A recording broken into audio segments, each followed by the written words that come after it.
Goeienaand, dit is Dinsdag aand en natuurlik kuier ons saam op vir Anglers Live. Baie dankie dat jy ingeskakel het en baie dankie aan Gijspitser Motors wat ons hoofborg is van die program en natuurlik Orion Audio Visual wat ons tegnologieborg is vir hierdie program. Ek sê vir julle baie welkom. Welcome to everybody. Thanks for joining us tonight. Tonight we are going to talk tactics, strategies. We're going to give away a lot of prizes again, like always.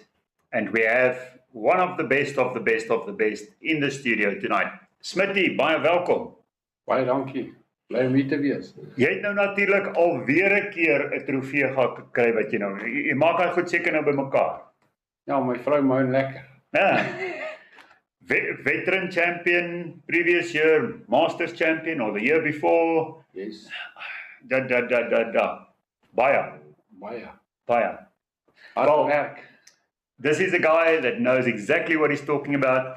Hulle was natuurlik die spanwenners by die veterane SA's by Bloemhof by die sloep. En Smitty was weer die kampioen gewees en hy het weggestap met groot sakke vis. En ons gaan met hom gesels oor spanstrategieë, ons gaan met hom gesels oor moeilike toestande, hoe hanteer jy dit en dan natuurlik die meesterplan. En hy het 'n paar goed hier, hy het vir my al 'n paar goed verduidelik hier. Nou, ek hengel kompeterend van 1978 af. En Smit het my nou in 3 minute 'n paar goed gewys wat ek nog nooit gesien het nie. So, byt vas en julle gaan nou 'n paar goed leer. Wat doen ons alles? Ons gee weg. Soos altyd. Smitty, baie dankie. Jy het vir ons 'n lekker hamper hier saamgebring. Wat is in jou hamper en hoekom hierdie? Dit was gebruik in Bloemhof. Dis wat ons gebruik het op die SA's. So dis die Bloemhof Combos. Die Bloemhof combos. Yes. Wow. Okay, ons gaan nou presies hoor wat en hoe om dit te gebruik ensovoorts. Natuurlik Jessie, ek wonder of hierdie ene regtig daar is. Dis een van my favorites hierdie. Dis paint. Sy tartrazine spritste. Baie dankie aan Boulyn wat vir ons 2 pakke voer ook gee, 4 kg wat saam met hierdie gaan. Daar's nie net een van hierdie nie, hier's 2, maar volgende week of die volgende For Anglers Live gaan ons nog 'n pakkie van hierdie weggee, so jy moet seker maak jy skakel volgende keer ook in. En dan gee ons dit weg. Jy gaan nou moet mooi luister. Jy moet kan die ouens solank hulle selfone gerad kry. Ek gee my producer hier agter net 'n kans hier om net gou 'n paar goed reg te kry en dan gaan ek vir julle sê wat moet julle doen hoe om die antwoorde te gee. Goed. So dis die eerste ding wat ons weggee. Lekker pakkie van hierdie. Dan is daar natuurlik nog 3 kaartjies vir 'n baie interessante wedstryd 14 tot 16 April. Do you know about that? The Hero competition of Corneille. No.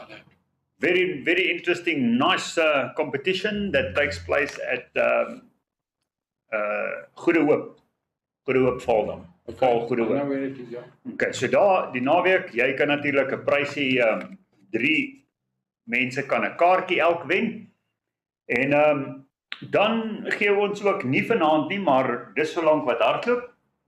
Die Okuma Tactical het ons nou deur sy passe gesit. Julle kan ook ons nuutste YouTube video gaan kyk. Ons het 'n lekker review gedoen op hom. Julle sal ook die aparte segment kan kry en ook hoe ek hom getoets het en die lyn opgesit het. Gaan kyk gerus op For Anglers se YouTube kanaal.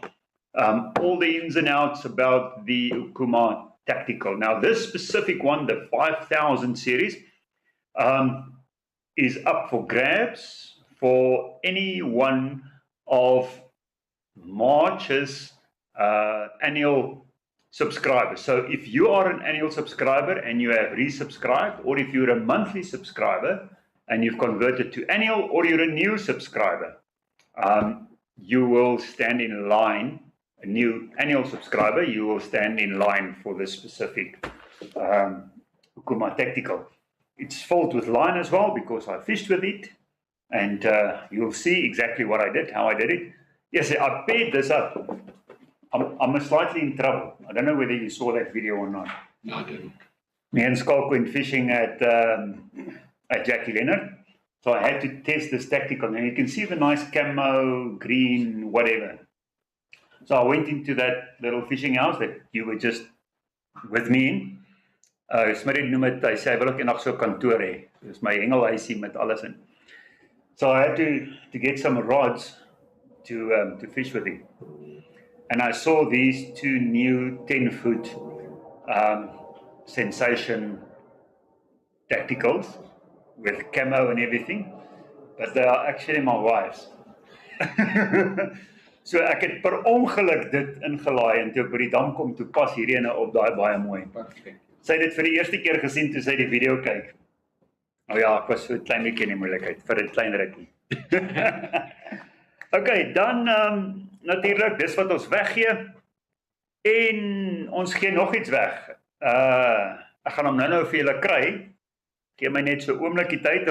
Ek het hom in my kantoor vergeet. Ek gaan hom nou haal. As ons bietjie na 'n ander video kyk, en dit is 'n lekker interessante tiekklok van Corneille van Tonder. Ek het hulle ook vir die eerste keer review. Julle gaan 'n mooi video sien van dit en ons gee een van hulle ook weg. Nou natuurlik, wat kan jy doen of hoe gaan jy hierdie pryse wen? Jy gaan jou antwoord stuur. Maak seker jy het op jou foon 'n WhatsApp lyn met hierdie nommer 079 3017832. Dit is die For Anglers WhatsApp foon. So jy kan jou naam, jou van en jou antwoord na hierdie nommer stuur.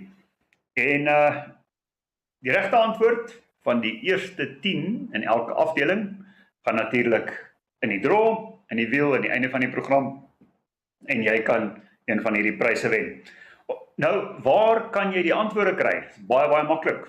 Of jy vat die nuutste oeverhengelaar, en jy blaai hom deur, jy kry die antwoord daar, of jy kan gaan na foranglers.co.za en natuurlik na die nuutste oeverhengelaar digitale tydskrif toe gaan. En daarin sal jy ook 'n hele paar van die antwoorde kry. So een van hierdie twee plekke gaan jy jou antwoord kry. Ek gaan sommer heel eerste vir die Hero Fishing kaartjies. Hierdie 3 kaartjies wat ons hier het, van Corneille van Tonder se pragtige, nie Corneille van Tonder nie, ander Corneille, se pragtige kompetisie van die heroes. En ons het dit goed gedink om sommer 'n hero vraagie te vra. Deon van Sail skryf vir ons 'n baie interessante artikelreeks, en hy het dit laas maand in die tydskrif weggespring, die gedrukte uitgawe, weggespring met ons heel eerste Zero to Hero artikel. Baie interessante reeks. En hy gaan gesels met persoonlikhede. He goes out and he talks to heroes that over the last short period of time has just popped up. So wat in die afgelope paar jare groot opslag gemaak het van 'n baie kort hengeloopbaan. Nou nie almal soos ek en jy wat 40 jaar lank besig is nie. Those guys that pops up in 5-6 years. So hy gaan praat met hulle, en hy praat met hulle van zero tot hero. En hy kyk wat is hulle lewensverhale, wat het hulle gedoen om sukses te bereik, ensovoort. So my eerste vraag is, in die heel eerste Zero to Hero artikel wat Deon van Sail vir ons geskryf het, met wie het hy gaan praat? Ek gee vir julle 'n klein tip. Hierdie ou was ook 'n Promania wenner gewees wat weggestap het met die groot check. So, stuur jou antwoord na hierdie nommer wat op die skerm was nou. Ek hoop jy het hom gesave. Kom ons gooi hom weer vir jou op 0793017832. Daar's hy. So, ek sê dan vir Boulyn wat vir ons die volgende insetsel moontlik maak. Baie dankie dat julle dit vir ons doen. En dan gaan ons gesels met jy kan maar daai enetjie afhaal en Boulyn se ad opsit. Ja.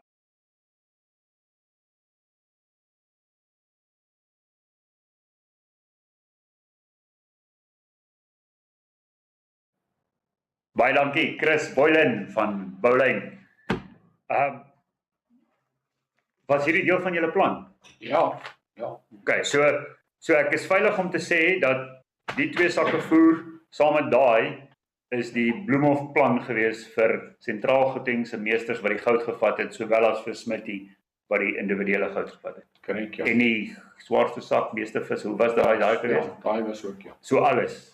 Soos Nee, amper alles. Dit is soos Idi Amin gelyk met al die medaljes. Ja. Smitty, let's talk performance. Um, you guys went there as a team, as Central Gauteng, and right from the start, as a team, you performed. You performed well, and at the end of the day, you had a convincing win. But you were up against the strong teams. I mean, Free State knows that water, and they were not somewhere. The other teams, Gauteng North, Gauteng, those guys. Those are big names. Those are big names. What is important from a team performance point of view? What are the boxes that you need to tick as a team to do this well? I think practicing, the first day of practice was very important because everyone went on his own and done what he thought was best. And the night we came, after the whole practice, everyone done whatever they done. No one spoke to whoever.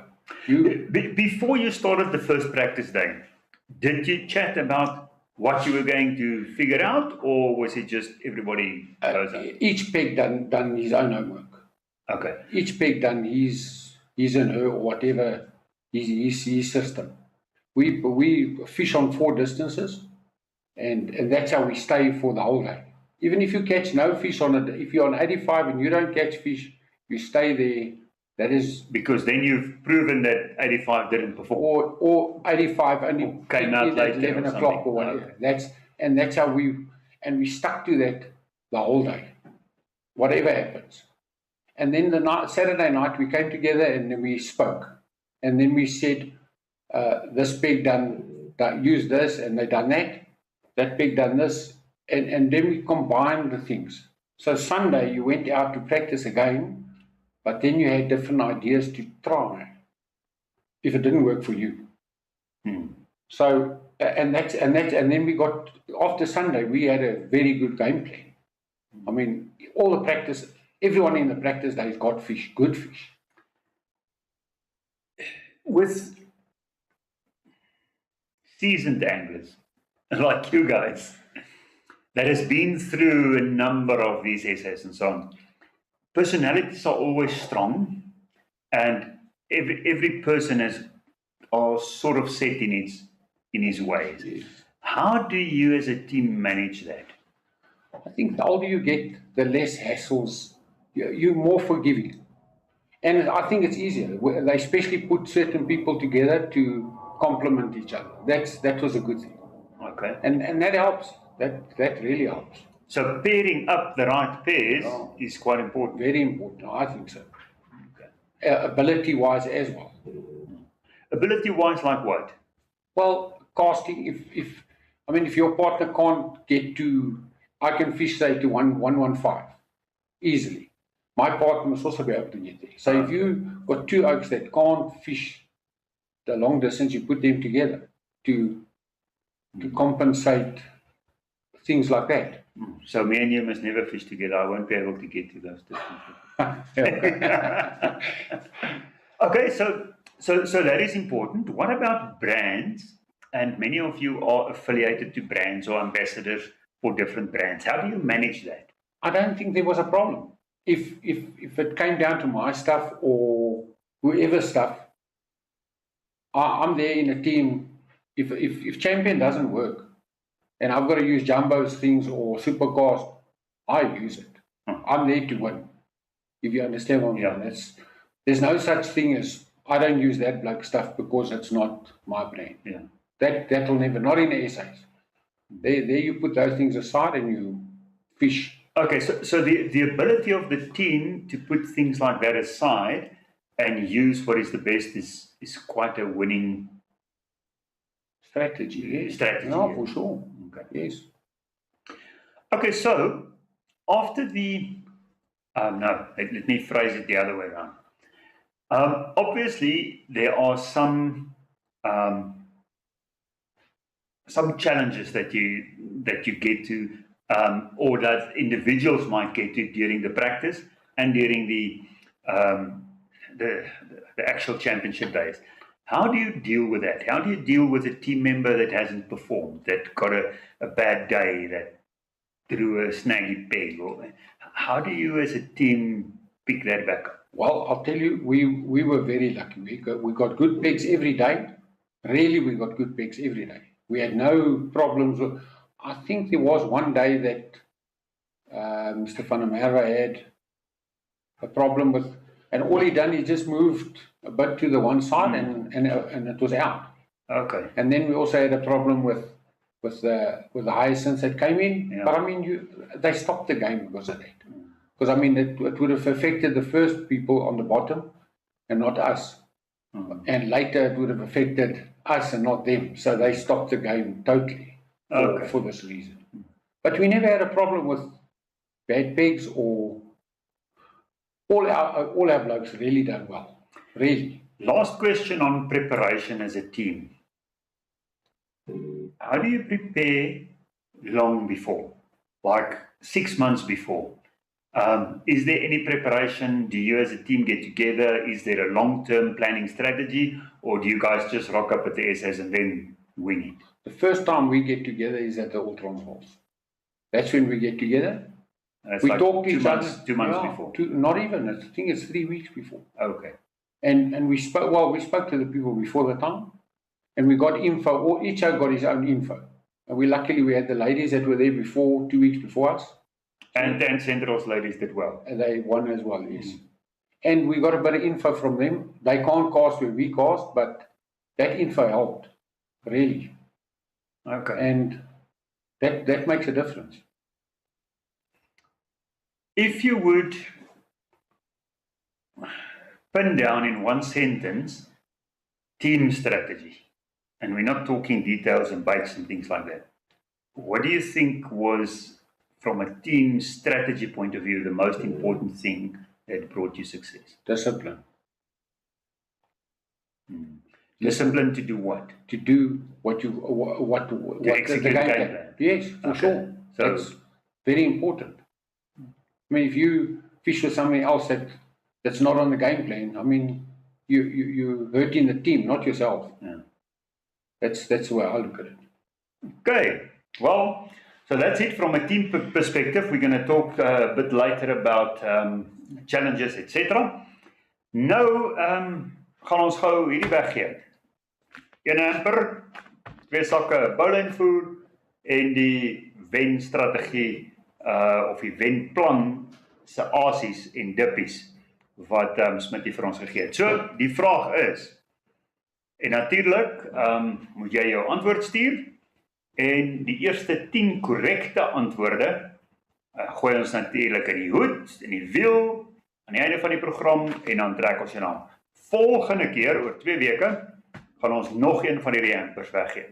So, jy moet dalk onthou wat ons nou alles met Smitty gesels, dat jy moet weer die program later gaan kyk voor die volgende ene, want daar gaan nog 'n paar vrae uitkom. So, die eerste vraag is, vir hierdie hamper, wat natuurlik afgelewer word by jou deur, met die komplimente van JKJ Express Couriers, ons gebruik hulle natuurlik vir al ons koerierwerk, en die vraag is, by watter venue het Smitty die afgelope nasionale kampioenskappe in die veteraanafdeling gewen, en natuurlik sy span sentraal geting. By watter venue? Die Dam en die Oord. Ek wil weet, wat is daardie antwoord? Nou ja, dan, ons gaan nou gou na 'n ander baie interessante ek wil eers vir iets anders vertel, voordat ons daarby kom. Ons gaan nou, ek het 'n lekker onderhoud gedoen met 'n baie interessante persoon, en ek gaan hom nou aan julle voorstel. Maar eers gou iets anderster. 2 baie interessante events wat op die horison is. Firstly, for the first time ever, now this is a little bit for maybe some of the KwaZulu-Natal guys, or somebody that's down there on holiday, or wants to go down for a weekend. We've come quite a long way with Ramkat. Ek weet nie of jy al in die tydskrif gelees het van Ramkat, die rolstoelouens. O ja. Eyster Small. Nou, Eyster Small is 'n eyster. Hy doen liefdadigheid en hy doen verskriklik baie vir die rolstoelmanne. Julle kan ook in die vorige oeverhengelaar gaan kyk, die ene van 2 maande terug, oor 'n baie interessante kompetisietjie. Nee, was nie 'n kompetisie nie, was 'n fun day, 'n fishing day, waar hulle 'n wêreldrekord boereworsrol gemaak het op daai dag waar die rolstoelmanne gefish het. Now, Eyster has organized an event where you can go and fish in a restricted area within the perimeter of the Durban harbour from the MSC ship's dock. That's 12 meters of water right in front of you. You don't have to cast far, nothing. Now you can go and fish that as a disabled or a rolstoel hengelaar, but there's also a backer buddy system. This is very, very interesting. $300, you come there and you can fish as an able-bodied person. So niemand as bitter min mense wat nog ooit daai venues gefish het. Jy weet, jy mag nie na fish nie, it's restricted. So tussen die spoorweë en MSC het hulle toegelaat dat daar 200 hengelaars kan fish op daai dok. In daardie diep water daar net om Osaka, soos in 'n aquarium wat jy kan daar fish. R300. Ons gaan op ons Facebook bladsy gaan ons bietjie meer daarvan sit. So gaan kyk, die datum is die 23ste April en jy kan gaan fish daar. Al wat jy moet doen, koop 'n Backer Buddy kaartjie, R300, jy kan gaan fish en daar is allerhande pragtige pryse, lucky draws. Dit klink vir my soos vakansies en cruises en wie weet wat alles. En natuurlik 'n hele klomp tackle. So if you are down in Natal on the 23rd of April, go down there. We are going to put out a Facebook post as well. So you'll be able to see what the Backer Buddy system entails and also what this very interesting fishing fun day will relate to. Okay, dis die eerste ding. Die ander ding, so hierso sien julle 'n baie interessante twee koffiebekers. Dit is deur NDE gegee, dit kom nog van verlede jaar se klassiek af, maar hierdie jaar is daar natuurlik weer 'n klassiek. NDE is een van die voorste stainless steel vervaardiger verspreiders in die land en hulle het dit goed gedink om 'n Promania klassiek te borg. There is 60,000 Rand up for grabs, plus some stainless steel goodies, on the 1st and 2nd of April, at not what resort, one of the best venues at Jackie Leonard. Oh yeah, by the way, Jackie Leonard en Kees van der Walt se pad is just about new. Ons gaan reën hê, ons gaan nie worry oor 'n pad nie. Daar's nog geleentheid, as jy nog jou naam op een van daai borde wil hê, kontak vir my. En daar's nog 'n bietjie plek, daar's nog so plek vir 'n paar borde, maar ons het daai pad heeltemal oorgedoen met die hulp van Kees van der Walt en Corian en natuurlik Jackie en Willem wat vir ons van die roadgoeders gedoen het en 'n hele klompie borge wat vir ons die geldjies beskikbaar gemaak het. Nou, Jackie Leonard, 1 en 2 April. First prize, you fishing as a pair. So dis 'n paar, die visse word saamgetel, so dis nie elke een op sy eie nie. So as a peg, you can fish. If you would have fished essays as a peg, would your strategy have differed? No. Will you just do the same? Exactly the same. Yes. Okay. Wel, so hier's 'n kans om by Jackie Leonard as 'n paar saam te fish. Daar's net 40 penne beskikbaar. 2 mense op 'n pen, 2 dae se hengel. R30,000 vir die eerste plek, 20 vir die tweede, 10 vir die derde, dan sit stands, stainless steel en allerlei goedjies. Natuurlik, dis die tipe goedjies wat NDE saamgee. So, jy ken daai plek, jy ken vir hom, en so, jy en Wesley lyk vir my 'n gedigte span, jy's daar, you're gonna fish it. Ons sal 'n plan maak. Ons sal 'n plan maak. Ek moet net bietjie praat. Well, if you've spoken and you've decided, you can have these two. If you walk out with these two tonight, you will have to be there. Okay. Okay, goed, kom ons gaan kyk en ons praat met Leonard Loftus. Nou Leonard Loftus is ook natuurlik een van ons For Anglers members en as jy kyk, is hy op For Anglers Live. Hy's altyd daar. Hy bedryf 'n interessante maatskappy wat kyk na kreatiwiteit en allerlei paar ander goeders. En hy en sy seun het gaan kyk na wie dink hulle of nee, hulle het raak gesien, daar is promoters in angling in ons wêreld hier. En hulle het 'n baie interessante programmetjie daar gestel en 'n paar toekennings gemaak om te sê baie dankie vir good promoters of the sport en daardie trofeetjies gaan nou nog uitgegee word. In die Hengel tydskrif hierdie in die Oeverhengelaar gaan jy die tydskrif gaan jy die artikel lees. Jy kan dit alreeds gaan lees in die digitale uitgawe. En kom ons luister wat sê Leonard Loftus.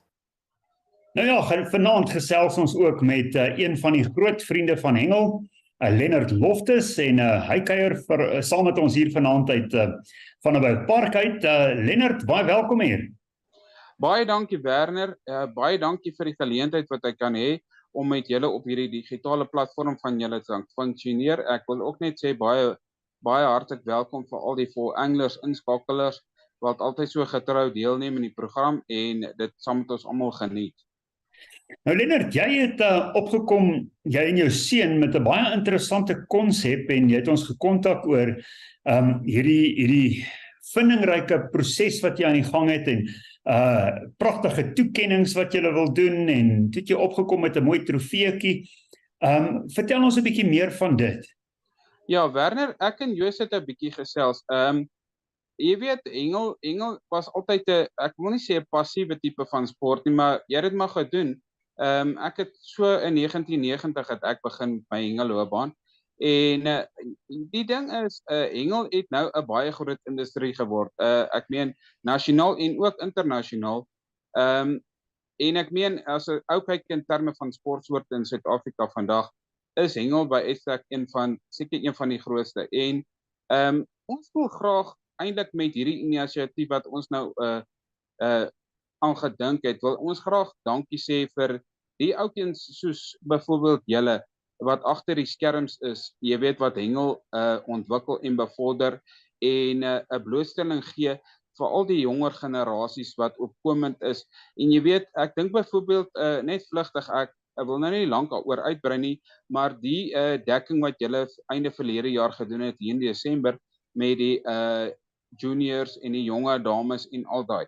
En dit was fantasties om te gesien het, jy weet hoe met watter entoesiasme en opgewondenheid daai jong hengelaars jy weet hierdie sport, want maak wat jy wil, dit is 'n sport, beoefen en jy weet die samesyn tussen al die provinsies en die vriendekringe en dit is 'n groot, hoe kan ek sê, Hengel was altyd net in die verlede beskou as 'n sosiale aangeleentheid, maar dit is nie. Ek meen, Hengel is 'n baie dinamiese en taktvolle sport. Ek meen, kyk nou al die tegnologie wat daarin betrokke is en al die tipe goed. So, toe het ons gekom, toe sê ons, weet jy wat, kom ons gee ietsie terug aan die ouens wat vir ons al daai blootstelling en dekking en ontwikkeling gee om dankie te sê van, weet jy wat, hier's vir jou ietsie.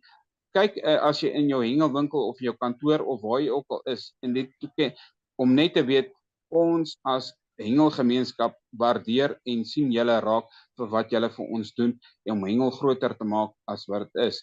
En eintlik dit gee soveel blootstelling, dit is enorm.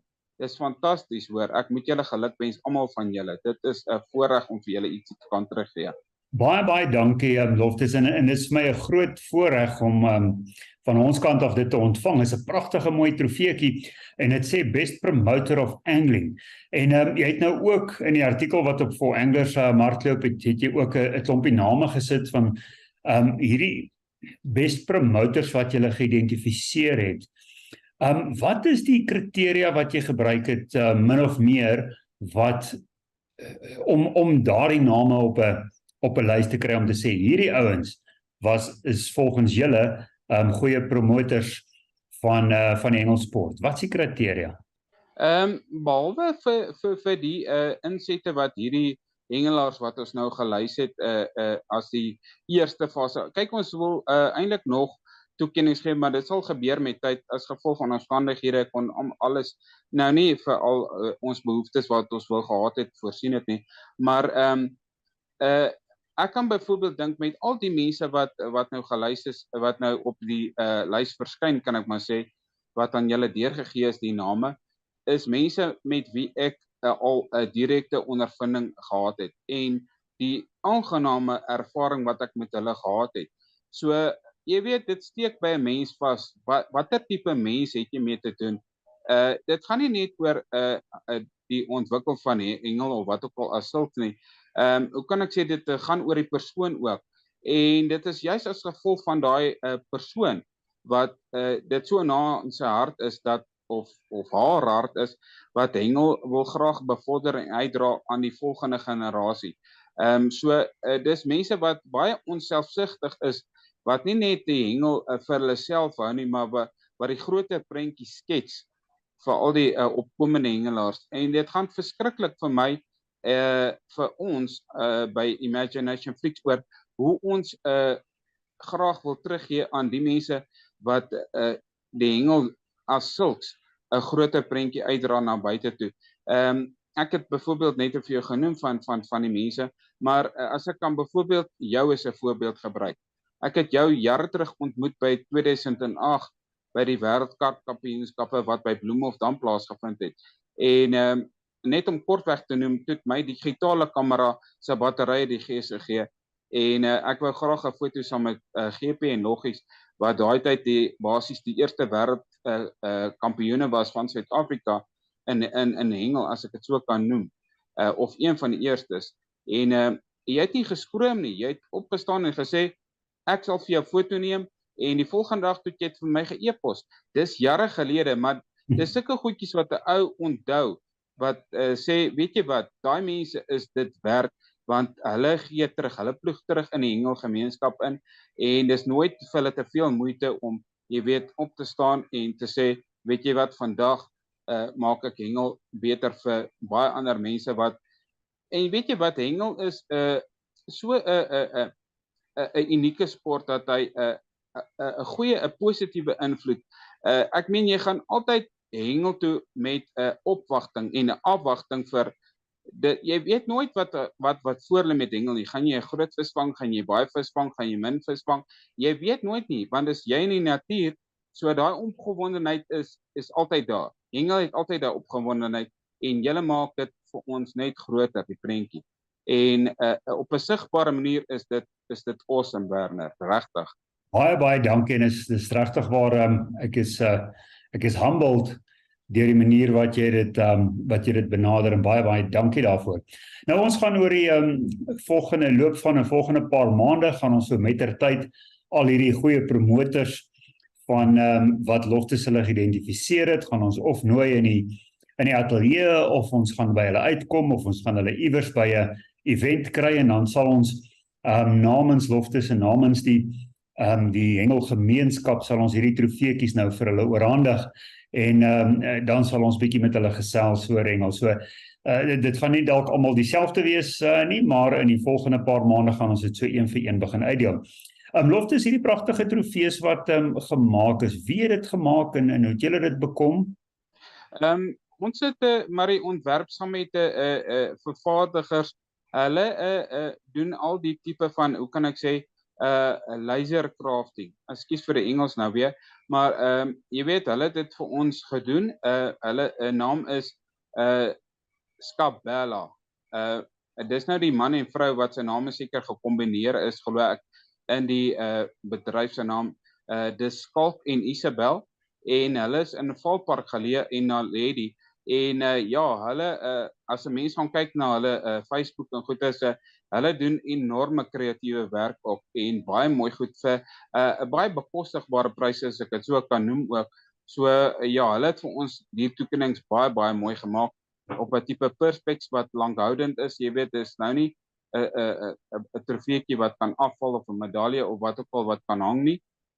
Jy weet wat 'n ou nie altyd raak sien nie. So jy kan hom daar iewers sit en jy kan hom kyk en dan sal jy onthou, jy weet, jy is deel van die breër gemeenskap as best promoter van hengel in Suid-Afrika. En soos ek sê, jy weet, die dekking is wyer as dit. Ek meen, die goeie komplimente wat julle gekry het, Werner, van die buiteland af met verlede jaar se dekkings in die byvoorbeeld die wêreldaangeleenthede vir karphengel, jy weet, tussen Israel en al daai plekke en die internasionale kampioenskappe wat julle ook by die Nyl gedoen het. dis merkwaardig hoor. Ek kan vir jou sê dit het net nog nooit bestaan in hengel nie, solank as wat ek hengel beoefen nie, en dit groei van krag tot krag. So ja, nee, dis hoekom ek met Skabella hande saamgevat het en gesê het kom ons doen dit en ons skenk van Imagination Freak se kant af vir julle die toekennings om net te sê wow, baie dankie vir julle great input van hengel om hengel groter te maak. Wel, Loftus, baie dankie aan Skabella wat vir ons die trofeetjies beskikbaar gemaak het. En van Imagination Freaks, jy en jou seun, baie dankie. Dankie dat julle ons raak sien. Dankie dat julle die ander promoters van hengel raak sien. Ons waardeer julle en dit is vir my altyd lekker om op 'n For Anglers Live jou naam te sien opkom en jy's altyd 'n baie positiewe en opgewonde deelnemer aan hierdie goed. So ons sê vir jou baie dankie. Dis 'n enorme plesier Werner. Baie dankie vir julle weer eens. En ja, dis vir ons 'n enorme voorreg en plesier om vir julle ietsie terug te gee. Al is dit iets klein, as julle daaraan vaskyk, dan weet julle is werd vir ons, baie werd. Dankie, dit maak saak vir ons. Ons waardeer dat jy saam met ons gekuier het. Sê. Baie dankie Werner. Goed gaan julle. A big thank you to Kingfisher for sponsoring this next section. Smitty, hoe het julle daarvan gehou? You haven't seen, we weren't watching the screen, but these nice little trophies of promoters of angling that these guys are doing is out of this world. It's just so nice that somebody else that is not in the industry recognizes some contributors in the industry. That's nice, hè? That's baie nice. Yeah. Leonard Loftus, baie dankie. Dankie vir julle. When you went to Bloemhof, it was raining down here, and it was raining upstream of Grootdraai, and there was a lot of water on its way to Bloemhof. Wat het julle vir julleself gesê toe julle hier uitry en oor die Vaalrivier en da? Weet ons is Sondagmiddag weg om Bloemhof toe te ry, laat ons maandag gaan oefen. Ons wou oor Parys ry, maar voor ons by Alberton gekom het, toe bel ons gou, net om seker te maak alles is nog reg met die paai. Dis hulle, jy kan nie Parys toe ry nie, jong. Daai paai is toe. Water is toe nie oor die pad. Toe moes ons maar weer Wolmaranstad, weet Potch, die normale pad maar ry. Ons wou nie die pad ry nie, deur Klerksdorp, want Klerksdorp is altyd vir ons 'n issue. Ja. Maar toe ry ons maar, en ons het nie ge-worry oor die water, ons het net bly, ons het nie langs die rivier gebly. Want daai ouens moes weer skuif, en dit was 'n genuine mission vir daai ouens. Ek kan glo, dit was reg, maar toe begin hy optel. Ja. Maar obviously, on your way there, seeing all the water going there, you must have had some concerns, say, al hierdie water Bloemhof in, what's going to happen with the level, al hierdie hyacinthe. What went through your head from an approach point of view when you saw all the water going to Bloemhof? You know, we were in Bloemhof in November with the Barbarian side, and the water also came up. So we were prepared for it. Gordon and myself were prepared for it, and we told the others, this is what's going to happen. We told them, have windmikke, and everyone was prepared before the time. Those are things we spoke to the people. So it didn't really bug us as such. We were really prepared for it. Okay, and when you got there, it happened. It came up every day, yes. Hoe ver? Ek het foto's geneem van waar ons gesit het. Van die daai het jy 30 meter voor, want jy deur 'n drif gegaan daar na die sand. Hy gaan so 'n bietjie af van kom maar sandbankie. Yes, en dis waar die penne was. So partykeer moes jy maar jy diep daar deurstap en jou goed maar dra tot daar of jy sit daar agter. Which is wat nie werk nie. En jy wil ook nie in die diep water sit nie, want dan kan jy kaas nie. Ja. So toe sit ons maar op die sandbank. Toe vat jy maar minder goed vorentoe. Hoe diep was dit op die sandbank? Partykeer net so onder jou knie. Okay, so dis lekker. Ja, dit was Jy kan maar handle, ja. Wat is die tipe goed wat jy moes anders doen as normale hengel vanweë die kondisies? Nah, how did you guys approach it? Ek dink ons het net geworry oor die hyacinth. Dit was ons grootste probleem. Okay, that was the biggest challenge. Yeah, because when those things come in and pick up your line, and they don't pick them up in front, they pick them up, and then they pull your line, and it's a nightmare. We were lucky. How did you deal with the hyacinth? What are the we did this items? Well, we didn't. They stopped the game before the hyacinths got to us. When they did stop the game, but we've been there before. All we do is we put the rod tips in the water. We were told to take pegs with, because we've done that before. So you put it between your two eyes so you can see if he's back biting. Your rod actually lifts out of the water when it bites. As hy loop en tel die stok so op. Ja, en dis maar dinge wat ons maar geleer het oor die tyd. Pegs, washing pegs. Washing pegs. Okay, soos 'n polisman wat jy tussen die goed sit. And casting when the hyacinths are there? You got to pray you don't catch one. Exactly. You have to, the line lay is important. Yeah, very important. But as I say, they stopped the game before the big hyacinths got to us. Okay. And I think we were in A zone. No, we were in B zone. So they stopped it down the bottom before it got to us. Okay. And so it didn't affect us. What was the time? When did they stop it? They stopped it at, I think it was 2 o'clock. So it was only an hour? Yeah, we lost an hour. How did an hour worth of fishing affect you guys? Positively, negatively? I think we were on the fish anyway, so it didn't really make any difference. I would have maybe just put a couple more fish in a bag. The fact that the water came up from the training days to the championship days, there was quite a level increase. What did that do to your strategy with respect to distances? Nothing. No, we kept it exactly like we had it. We said the fish are running in a line, in a line, and we just, because everyone fed there. So I mean, now to come back 10 or 15 meters, now the fish are going to start looking for food again. And I mean, what happens when you practice? The fish get acclimatized to conditioned. That's the word. Yeah. And they stay there. And the fresh water that came in, so there's a lot of fresh water that came in, obviously a lot of food, the hyacinth, all of that came in, and even with a lot of rain from the other side of the sloop, there was also a bit of a current coming in. How did that impact the way that the fish fed and what they were eating? It didn't affect us.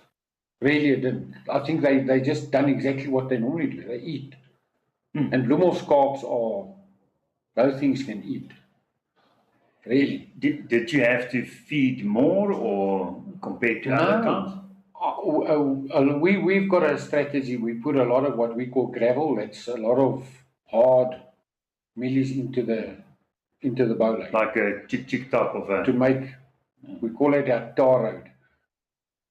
You just said gravel, so it's a gravel road. No, well, no, but it's tar, you see, there's so much. We put a lot of gravel in. Yeah. I've always fished in Bloemhof with a lot of chick and broken millies in my feed. Yeah. Number one, it breaks easier, and the fish stay, they can't eat that stuff. Okay. Because what happens with your popcorn? No. With the current, it's gone. So they stay there. Okay.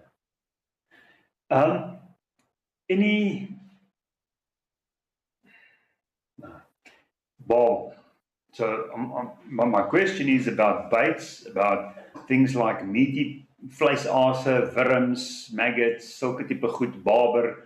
Was dit 'n factor? Was dit nie? We had worms available. Yeah. Everyone had his snake worms and caribas. They did work.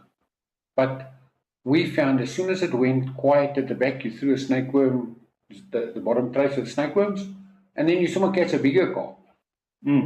So, was it the barbel that chased them, or did the fish just go off the bite? There's blokes that caught nice barbel. Is it? But Was it significant from a strategy point of view to chase the barbel or not? No. No, I mean, like Gordon Muir, Mr. Barbel, it wasn't even he got a few, Yeah. but it wasn't part of the main gameplay. It was an extra. If the cops went off, you could try for it. Okay. You also spoke about windpenne en sulke goeders. Wat het julle met die windpenne gedoen? The wind pegs we found in November. A lot of sludge came through into the sloop itself. Yeah. And if you didn't have the wind, because it picked up your line. So what happened is you see if you can go as far as possible in, so because the stuff is on the sides. Okay. So you sluk, fyn groen slyk. Yeah, not only that, it's like leaves and trees, small trees and branches. So you get more into the deeper water, so your lines are higher. Okay. To put them up higher, it works, but you need the line to. We had me and Skulk had the same. When we fished Jackie Leonard now, it was 120% the Waldam. It's the first time ever in my life that I fished the Waldam at 120%.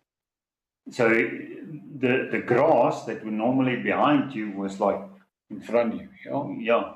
So you had to get your lines over it. Okay. Good. So, tyd vir nog 'n vraagie. Kom ons praat 'n bietjie oor hierdie matching. Die tikklok het ons mee gehengel. Ek het dit in my nuutste video saam met Skalk wat julle kan gaan kyk. Het ek met dit gevis, baie interessante stukkie toerusting hierdie. Do you fish with stopwatches? Yes. Do you fish with counters? No. Do you know how much fish do you have at the end of the day? No. Don't you care? Don't. I just carry on.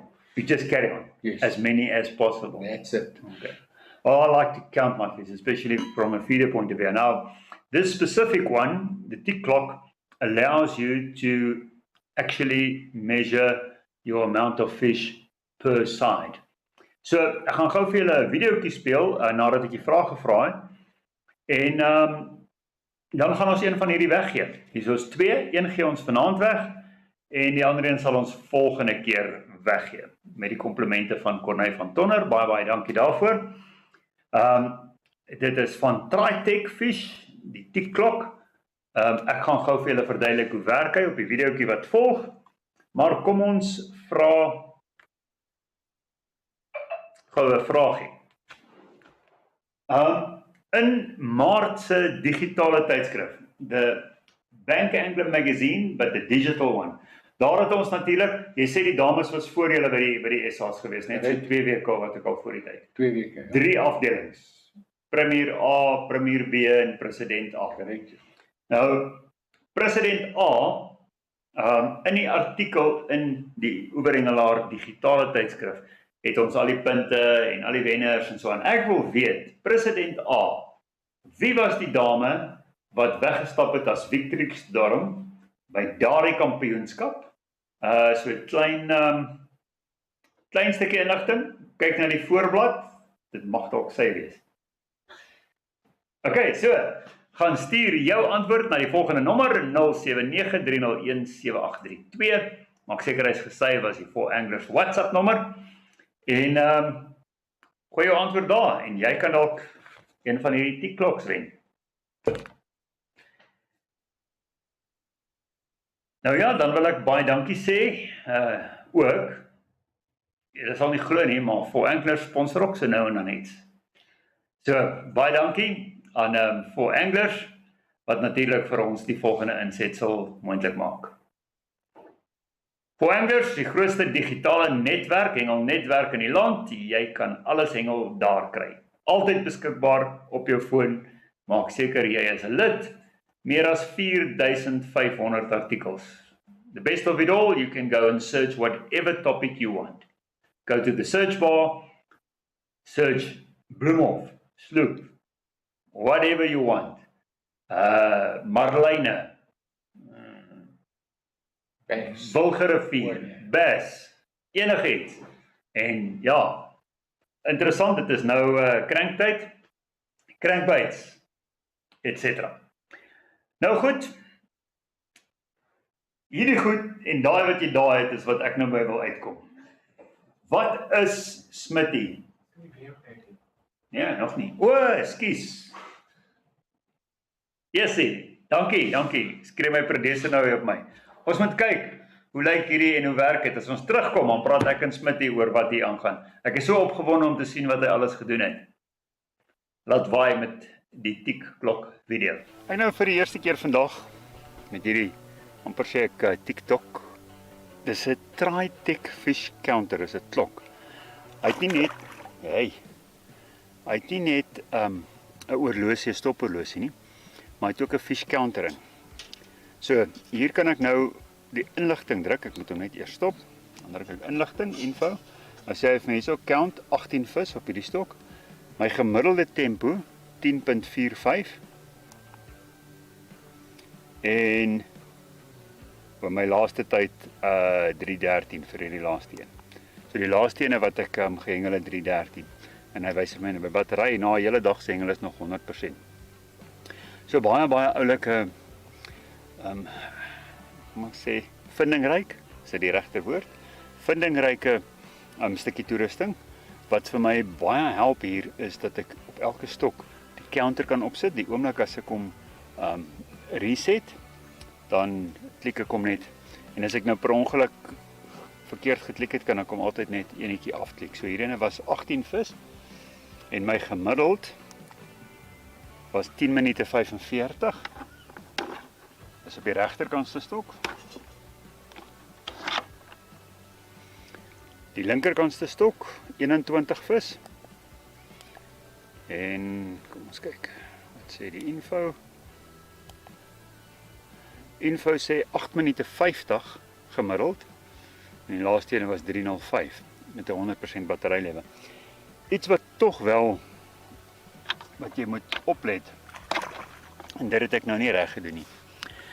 Die oomblik as jy die vis aanslaan, dan moet jy eintlik die stophorlosie druk sodat hy die byttyd kan registreer.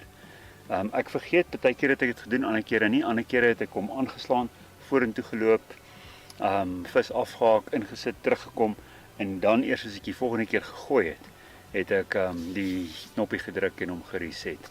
Dan in plaas van dat as hy op 3 minute gebyt het, het ek dit dalk eers op 5 of 6 minute geregistreer. Maar nou ja, baie lekker interessante vindingryke stukkie toerusting. En ek dink dit is ook belangrik om te weet waar kry jy dit. Hierdie nommer van Corneille. Bel vir Corneille en bestel jou nou ook. Ek gaan net vir my blou bestel en nie rooi is nie. Hy gaan beter pas by hierdie. In die pos ontvang deur die koerier althans. Baie dankie Corneille van Tonner. Ek het my blou is. Daar is my tikklok. Mooi blou. Kan ek die rooi is dalk weggee vir 'n gelukkige leser of so iets. Jammer vir daai oorsig van my kant af. Daar het julle nou gesien en dis wat jy kan wen. Jou meesterplan. Jy het 'n klompie goed hierso, maar wat was die kruks van jou plan? What was the approach? The approach was you had to have a floaty on a garlic float. You had to have a vampire float on the one, and that we put on the bottom of it. Then we varied it between the 3 other floaties. Whatever and we chop and changed all the time. Mm-hmm. We picked up fish on the top hook, but more on the bottom hook. And I don't fish 2 hooks the same. I just don't believe in it. That's not our fish. And then sometimes we put a small dough behind, sometimes not, or sometimes we put 2 floats. All that it just varied all the time. But you showed me something else there, and now you're referring to a small dough. So my small dough and what you're doing there and the way you do it is something totally different. Now, ek hoop as hy vir ons wys, julle kan sien daar. Show us what you did. First tell us about your trays. Okay. Before you... Right, just a normale reflect trays. Ja. Right, Ja, jy kan nou. Ja, jy kan hom 'n bietjie inzoom. Okay, ons gaan so 'n bietjie inzoom daar dat julle kan sien. Nou is my lelike gesig uit die skerm uit en net Smit se mooi trays. Alright, 'n mooi treis. Hy was vandag gebruik. Ek het Ek sien gehengel net so vandag. krulletjies. Ons het gehengel vandag hier. So, ek vat nou wat ek doen is kan ek daai ons gaan nou hierdie bottel oopmaak. Gaan ons hom oopmaak? Ja, ons gaan hom nou oopmaak. Jou wat hom wen, ons gaan net een floutie van jou steel. Okay. So jy gaan een floutie minder hê. En hierdie bottels maak. En dis die vampire float. Vir die kleintjie.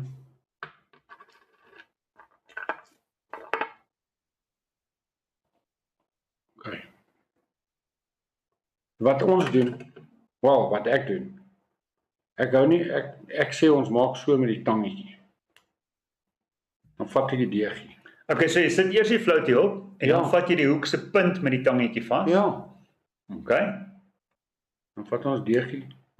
Ons sê. En dan steeds dat jy jou floutie vashou en Yes, maar daai floutie ruik lekker. Ek ruik hom tot die rykste slakke. and that's it. Dis 'n mooi klein presentation. And you won't be able to do that with your hand, eh? No, you won't. Not if, because number one, you're going to push the float, you're going to break the float or hurt the float or take all the powder off. Yeah. How important is that powder? I think it's very important because it's got flavor in. Okay. And I mean, now what you do is, I haven't got a millibomb here. What we sometimes do is, you just take the back of the dough and just push it flat on your board. En plak hom vas. Ja, net die agterkant. Ja. So, Do you think that stays on when you cast? well, I think so. Sometimes, yes. Well, maybe when it hits the water, it comes off. Yeah. But instead of it doing Ja. the helicopter. Die helikopter storie. Ja. Okay, and then bottom hook? Oh, that was the bottom. that was supposed to be. And the other hook we used either a honey, I think it's a gum tree, and the JFK. What is JFK? JFK is like a Johanna. Okay. That is my version. And open it if you want and smell it. Wel, ons gaan nou die ou wat wen, gaan nou jou Joanna ook oopmaak. Okay, so dit was jou, ek sien jy het so 'n klein sprinkie daarop. Alright. Praat oor die spring. Die sprinkie is, nou kan ek sagter voer opsit. In ander woorde, hy hou nou net die voer. Sodat jy nie Ek meen, daai harde bol. as jy nou daai sagte voer op baie sit, gaan hy nie heeltemal vassit. Maar met daai spring, hou hy daai sagte bolletjie by 'n by. redelike groterige bol. Ja, is wel. Okay, hou net, ek ken net dat hy nie gly op hom. Ja, en laat die bol daar bly. Ja. Exactly. Smitty. Wat se kartonne het jy in hierdie? Ryk hom. Vertel ons van die karton. In steede dat jy die float, daai hou die floutie laat hy die hele tyd die reuk daarin bly. Okay, so wat spuit jy, dip jy die karton Ons dip die kartonnetjie self, ons dip gooi hom net daar. Yes. En dan trek hy net En deur, hy want ek trek. sien Yes. hierdie paar flouties wat die bo lê saam met die kartonnetjie is gekleur, maar die ander is geel. Ja, yes, correct. En hulle is almal sag. Yes. Okay, so vertel vir ons van die totale plan met die verskillende floats en die dips. Alright. Soos ek gesê het, onderste hoek was heeltyd daai vampire float met die deegie, partykeer 2 sonder die deeg en 2 floutjies. Wanneer het dit verander as die wind waai en nie waai nie? Nee, ons het maar net gechop and change die hele tyd om my visse geïnteresseerd te hou. Did you find that you had to make any sort of change just to get them interested again, or did you make changes before they went off the bite, or how did you approach that? No, we kept changing it all the time. Okay. We just kept changing. Watter frekwensie? Na hoeveel gooie? That was everyone's decision. Okay. Wat het jy I tried to change it every second or third time. Okay, so Then twee keer dieselfde dan iets anders. Yes, yeah, and the top hook I changed at random. I mean, you put in the bucket, so you had a JFK, then you had a Gumtree, and then you had a... So wat ook al daarvoor is, jy het hierdie 4 botteltjies gehad en jy het elke nou en dan uit die ander ene gevat. Okay, daai pyntartresien, ek hou nie daarvan nie, want hy werk nie vir my nie. Ek sit myne in 'n so bottel en dan vat ek hom so en dan smeer ek hom op die bol. Dis hoe ek myne opsit. Ek wil 'n bietjie. Maar dis nie net spirits nie. Nee, my pyntartresien is baie spesiaal. Hy het 'n bietjie peach. Net perske. Dis Ja. hoekom die muddies so van hom hou. Ja, Loskop se muddies. Hierdie goed. ons weet dit, ja. Yes, ek vis loskop se muddies met hierdie goed. En Bloemhof dieselfde. Peach. Hy het spirits in. Ja, hy het maar spirits. Maar daai spirits, jy maak hom net bietjie sagter met die peach. Ek sien nou jy het nou so gedeeltetjie op jou vinger gevat. Was it important that it's more or less when the wind blows or not blow? No, or we took it and put it on. Some people just sprayed it and they also just on the one side of the ball, and then the other side we sprayed Devil's Drag, the new Devil's Drag extract. Okay. Ek sien dit's bietjie dikker. Yeah, it's a bietjie oily. It's a little bit more, but it's to me this is working better, and you can't get the other one. Or if you can, you pay through your next for it. Ja. And I mean, this is that is the extract. Yeah, this is the extract. Ek sien hy's so bietjie olierig, hy's bietjie sterker. Yes. En hoeveel het jy van dit opgespuit? Just one spray. Just and that's it. That's a very simple approach. There's nothing. It's not rocket science. Yeah. No, sure. Dis baie eenvoudige beginsel. We did also have a red one like this. We had a red one. A red paint. Yes, we also had a red. Everyone thought we throwing funny things. All the time it was just this, that was a different color. Okay. And that boggled their minds, especially when we showed them to them afterwards. But I mean that's helpful. Yeah, it's important. Okay. Something about your ground bait strategy. You said you could put it on softer and smaller, or softer and larger with your sump of your groter stukke mielies. Yes. Deur die loop van die dag was dit belangrik om met groot bolle te begin en kleiner gaan. Het julle dieselfde gehou? Het julle later harde bolle gaan of het dit dieselfde gebly? Ek het dieselfde gehou die hele tyd. Ek omdat ons verder gooi het, moes ons nou nie daai groot bolle, I mean, ons is bietjie ouer, ons gooi nie meer sulke bolle nie. Ja, ons gooi maar 'n mooi bol. Ja. En ons hou hom dieselfde size die hele dag. Met betrekking tot jou hoek sizes. Ek sien nou daai hoekies wat jy daar het is klein. Is dit wat jy met Bloemhof gefies het of was hierdie nou maar Valwang strop? Hierdie was vandag se strop ongelukkig, maar ons het 'n 8 of 'n 9 ultra hoek. Ja. Dis ek dink is 'n nommer 2, nommer 2. 2.5. Ja. Ja. Dis wat ons gebruik. Okay. Ja, so's bietjie groter. Ja, bietjie groter. Want die vis is ook so. Ja, mooi. Hulle is bietjie wild, ja. Hierdie klein hoekies sal dit nie gemaak het nie. Laaste vraag. What was your most productive distance at die strip? Anything between what I fished every day, between 105 and 115. I stayed there because what happens is my reels are round hooky. So I mark my lines with cokie pins.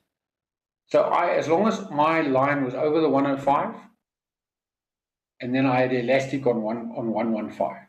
Okay. So as long as I'm between that 10 meters, I was happy. So you weren't fishing on the table, you were fishing in an area. Yes. Yeah.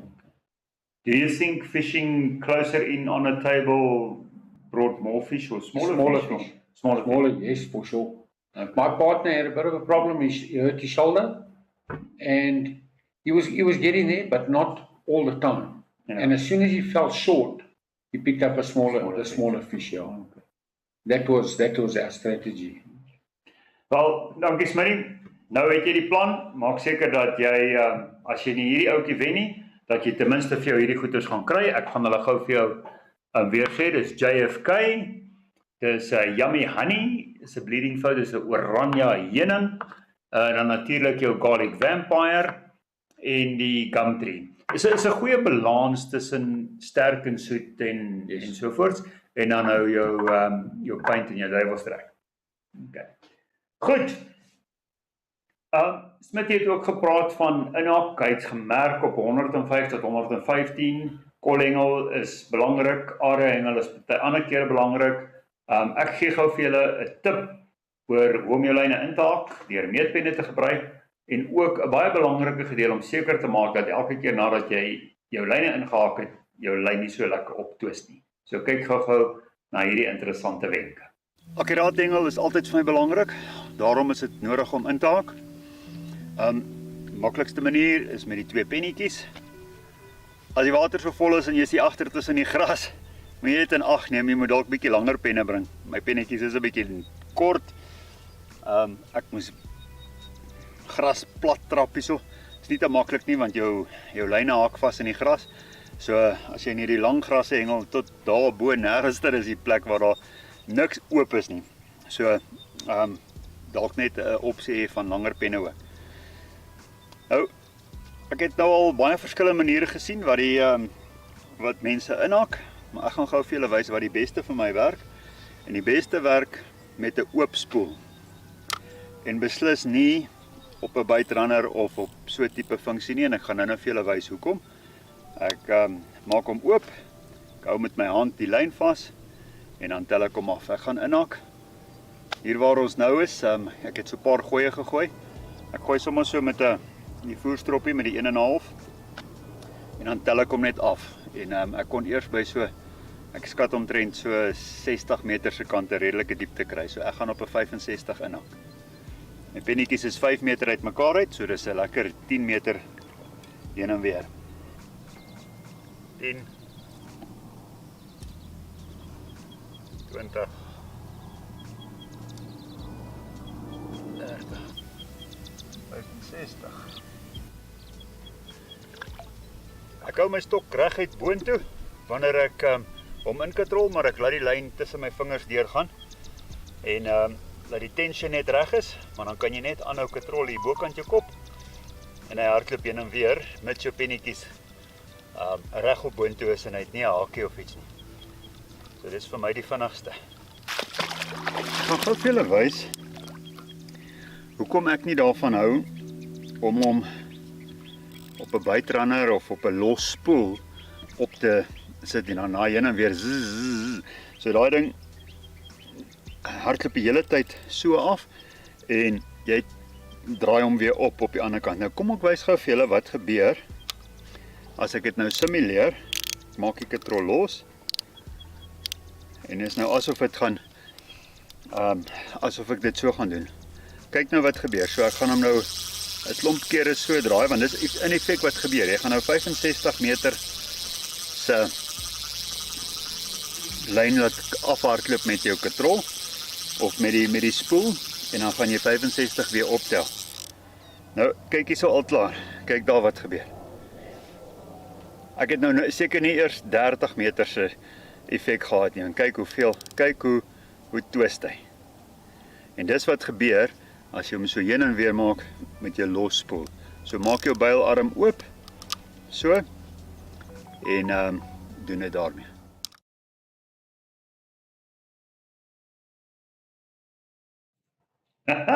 Dat is interessant. Kom ons gaan kyk gou wat het Gijspitser Motors, ons wieleborg, op sy vloer. Kyk hierdie lekker interessante ad. Welkom by Gijspitser Motors. Waarmee kan ons help?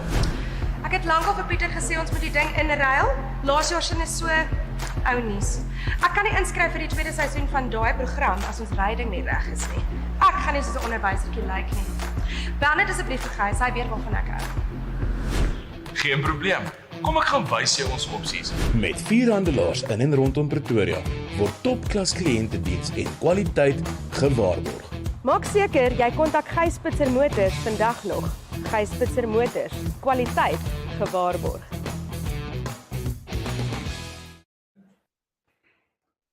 Nou as jy nie vir jou 'n kar kan kry op daai vloer wat so vol stok is nie, dan gaan jy nêrens ene kry nie. As jy vir jou 'n lekker hengelbakkie soek, gaan praat met Gijspitser, Pieter Bouwer, daar by Lindboutak en trek vir jou 'n lekker nuwe een uit. Nou gaan ons weggee. Eerste ene is die 3 kaartjies.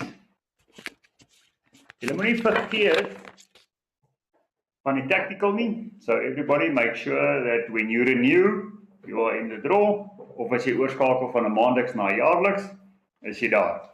Nou goed, ons gaan gou-gou 3 van hierdie kaartjies weggee. Die vraag was, die artikel van Deon van Sail, wat gaan oor 'n zero to hero. Wie was die eerste hero wat hy mee gesels het? En natuurlik niemand anderster as Roan Erasmus, verlede jaar die vorige jaar se Promania wenner wat verlede jaar plaasgevind het. Remember how that final went? Yes. With all the rain. So, kom ons gooi al daai name in die hoed en ons spin die wiel. Smitty, can you see there? Yes, it's gonna be nice and Letitia Harting. Letitia Harting, daar sy. Jy is op pad na die kompetisie toe. Eerste ene. Baie geluk. Ek kan hom nie oorskryf van 'n ander stemmetjie nie, maak hom kleiner. Okay. So right, spin hom weer.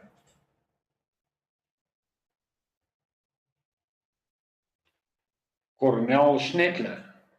As ek Cornel, jy gaan dan na die hero kompetisie toe op die 14de tot die 16de. En dan die laaste ene, ons moet nog enetjie spin. Onthou net, ons kan nie 2 vir dieselfde gesin weggee nie. Sorry, we can't let that one go. Jy sal hom moet uithaal. Maar wel dan aan die Snettlers. Spin hom weer. Okay, net 'n learning view.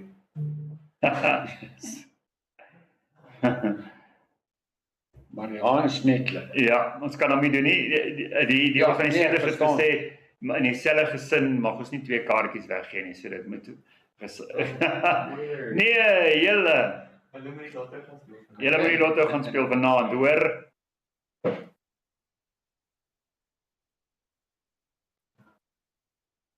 As hy nie benaam. Marco van der Merwe. As hy Marco, jy het 'n pragtige kaartjie en ons sal jou in kontak sit met Corneille. Jy gaan dan deel wees van hierdie lekker interessante kompetisie en vat natuurlik 'n gesinslid saam. Goed, die volgende vraag was, die volgende prys wat ons weggee is hierdie Champion Hamper. En ons vraag was, by watter venue het Smitty gaan deelneem? Wat was die antwoord? Bloemhof Sloep. Kyk, dis wat ons gesoek het. En hier is al die finaliste.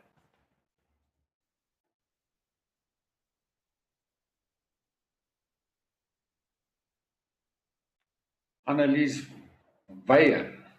Annelies Weyer, baie geluk. Hierdie pragtige pakkie met 1 minder garlic floatie en 1 minder JFK Johanna floatie.